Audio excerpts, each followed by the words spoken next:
Este é um trabalho voluntário, sem fins lucrativos, que oferece livros gravados em MP3 para aqueles que não têm condições de ler livros impressos. Para ouvir este e outros livros gratuitamente na íntegra, acesse nosso canal e leia as instruções na aba Sobre. Este livro foi gravado para o uso exclusivo da pessoa com deficiência visual, não podendo ser comercializado de acordo com a Lei nº 9.610, de 19 de fevereiro de 1998. O fundador do Dharma que conhecemos hoje, o Guru Sakyamuni Buda, nasceu no norte da Índia, hoje Lumbini, Nepal, há mais de 2.500 anos.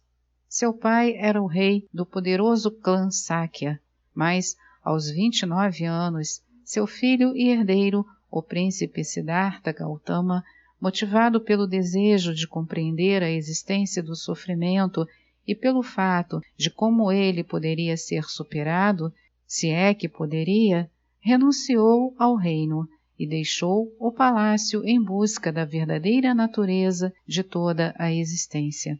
Depois de estudar durante 6 anos com ótimos professores hindus e de se comprometer com muitas práticas austeras que quase o levaram a morrer de desnutrição, o príncipe Siddhartha decidiu seguir o meio caminho entre os extremos de sua antiga vida, cheia de indulgências do palácio, e o sofrimento de suas práticas mais recentes.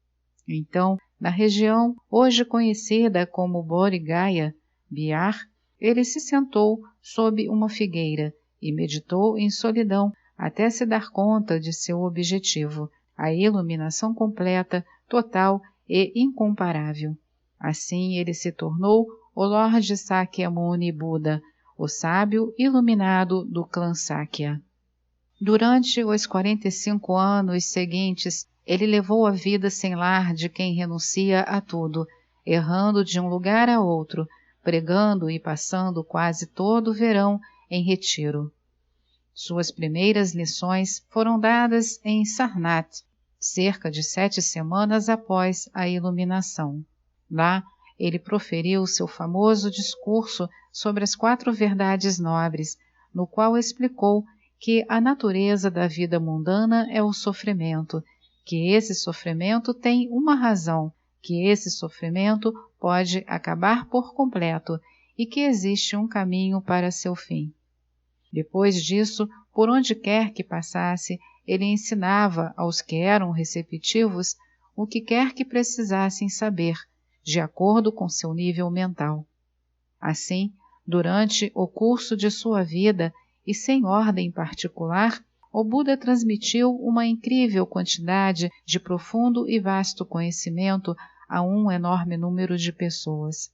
Por fim, em Kushnagas, aos 80 anos, ele faleceu. Suas últimas palavras diziam que, como todo fenômeno condicionado era temporário, não devíamos nos apegar a coisa alguma e, ao contrário, devíamos nos esforçar diligentemente para evitar a maldade, para fazer só coisas boas e para purificar nossas mentes. Este, em essência, foi o ensinamento de Buda. Durante os 1000 anos seguintes, o budismo, o Dharma, os ensinamentos de Buda floresceu na Índia e se alastrou por vários outros países, como o Sri Lanka, o Paquistão, o Afeganistão, Burma, Nepal, Tailândia e outros países do sudeste da Ásia, como a China, a Coreia e o Japão. O budismo, então, evoluiu em 2 escolas principais.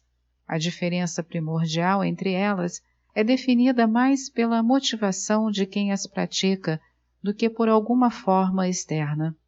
No entanto, em geral, a escola Hinayana se estabeleceu nos países do hemisfério sul, enquanto a escola Mahayana espalhou-se pelo norte. No começo do século VII d.C., o rei do Tibete, Songtsen Gampo, casou-se com 2 princesas budistas, uma do Nepal, outra da China.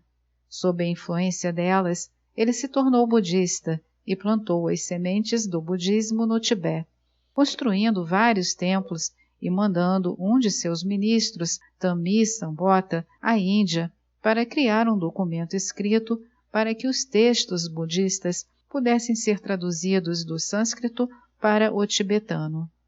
Cerca de 100 anos depois, um de seus sucessores, Trison Detsen, convidou os grandes professores indianos Shantarakshita e Padmasambhava para irem ao Tibete. Assim, apesar dos muitos altos e baixos, nos vários séculos que se seguiram, o budismo espalhou-se por todo o país. Mas, no começo do século X, o budismo tibetano entrou em sério declínio, com ensinamentos falsos e enganosos e práticas degeneradas florescendo por toda parte. Desanimado com tudo isso, o rei Lanlamana Yesh de Guji, no oeste do Tibete, convidou o grande santo erudita Atisha para seu país, para reintroduzir o Dharma puro na Terra das Neves. Assim como o guru Shakyamuni Buda, Atisha nascera em uma família real, mas abandonara seu reinado em Bengala para seguir a vida espiritual. Durante a adolescência e juventude, ele estudou profundamente e praticou o Sutra e o Tantra, e pouco antes dos 30 anos foi ordenado monge, recebendo o nome de Tipankara Chiridnana. Seu coração foi tomado pela iluminação e suas muitas experiências incutiram nele a importância do desenvolvimento do Bodhisattva como seu principal objetivo.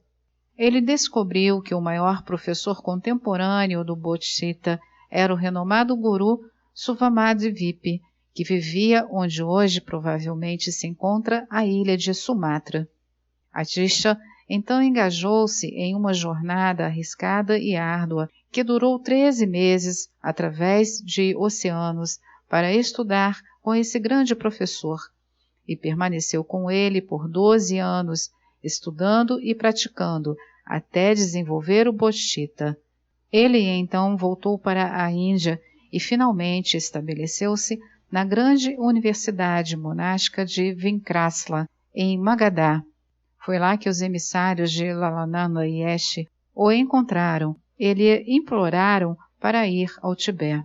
Como Atisha era um dos grandes eruditos da Índia e abade de Vinkrasla, relutou em lhe dar permissão para ir ao Tibete, mas finalmente concordou em deixá-lo partir por um período de 3 anos. O rei Lalamba Yesh, por sua vez, tinha morrido e seu neto, Janghu, tornara-se o rei. Quando Atisha chegou, Janghu lhe explicou como era séria a decadência no Dharma no Tibete. Ele lhe suplicou que ensinasse não o mais profundo e incrível dos ensinamentos, mas a lei de causa e efeito, e alguns dharmas inequívocos fáceis de praticar e que abrangessem todo o ensinamento do iluminado. Muito satisfeito, Atisha então escreveu um pequeno texto de 3 páginas, chamado Uma Luz para o Caminho da Iluminação, que esclarecia tanto os ensinamentos do Sutra quanto os do Tantra do Buda. Logo depois disso, os ensinamentos errôneos que afligiam o Tibete desapareceram por completo e o Dharma puro espalhou-se por toda a parte. Isso foi muito bom, não só para o povo do Tibete, mas também para o restante do mundo. Durante esse período na Índia, o budismo estava sendo sitiado pelas forças destrutivas que haviam invadido o país vindo do oeste, demolindo mosteiros, matando monges e queimando textos. O Dharma nunca se recuperou desse ataque e nas centenas de anos seguintes quase desapareceu da Índia, sua terra natal. Foi a preservação da forma completa do budismo Mahayana que fora levada ao Tibete que garantiu a continuidade de sua existência para toda a humanidade. O curto texto que Atisha escrevera foi o primeiro de uma série de ensinamentos que passaram a se chamar em tibetano Lamrim ou passos do caminho para a iluminação. Os ensinamentos do Larim não contêm nada do que não for ensinado pelo próprio Buda. Na verdade, eles são simplesmente uma combinação de tudo o que ele ensinou durante 45 anos, com sua estrutura coerente e lógica que permite a qualquer indivíduo enxergar com clareza como seguir esse caminho. O Larim é um mapa para a iluminação do budista.